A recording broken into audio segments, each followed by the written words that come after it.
Paul Leskar, du har nu finnst den första landstest mittlen ja, tar alla bästa i förgen. Hur känns det att komma till det? Så det var störst. Det var otroligt stort att få debut det högsta stöden man kan komma i förgen i alla fall. Så det var otroligt skräck. Du spelar själv vi Vannlöse som spelar i andra division öst. Nettopp här som B 908 spelar vanligt. Hetta det stöje som tid spelar?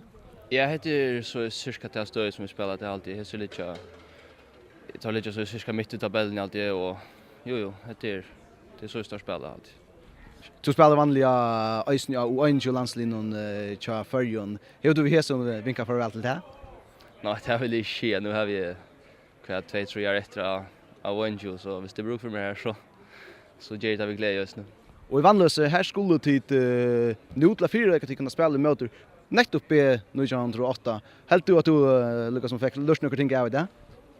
Ja, nu har vi ganska säkert småstandard spela och så jag kan hålla ner så det var vanligt att mål ganska.